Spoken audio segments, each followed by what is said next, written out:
அருகே மதுபோதையில் தகராறில் ஈடுபட்ட கணவனை கத்தியால் தாக்கிய மனைவி. கணவன் மருத்துவமனையில் அனுமதி, மனைவியிடம் போலீஸ் விசாரணை.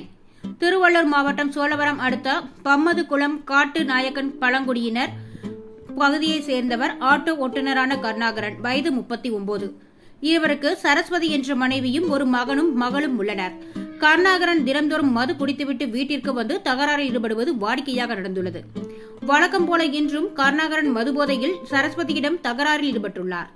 ஒரு கட்டத்தில் வாக்குவாதம் முற்றியதால் ஆத்திரமடைந்த சரஸ்வதி வீட்டில் இருந்த சுத்தியலால் கருணாகரன் தலையில் ஓங்கி அடித்துள்ளார். இதில் ரத்த வெள்ளத்தில் துடிதுடித்த கருணாகரன் மயங்கியுள்ளார். இதனையடுத்து சரஸ்வதி இதுகுறித்து சோழவரம் காவல் நிலையத்திற்கு தகவல் கொடுத்துள்ளார். இந்த தகவலின் பேரில் சம்பவ இடத்திற்கு வந்த போலீசார் 108 ஆம்புலன்ஸ் மூலம் கருணாகரனை மீட்டு சென்னை ஸ்டான்லி அரசு மருத்துவமனைக்கு அனுப்பி வைத்து அங்கு தீவிர சிகிச்சை பிரிவில் அனுமதிக்கப்பட்டு சிகிச்சை அளிக்கப்பட்டு வருகிறது. மேலும் இந்த சம்பவம் குறித்து சோழவரம் போலீசார் வழக்கு பதிவு செய்து கணவனை தாக்கிய சரஸ்வதியிடம் விசாரணை நடத்தி வருகின்றனர். குடிபோதையில் தகராறில் ஈடுபட்ட கணவனை மனைவி சுத்தியலால் தாக்கிய சம்பவம் அப்பகுதியில் பரபரப்பை ஏற்படுத்தியுள்ளது.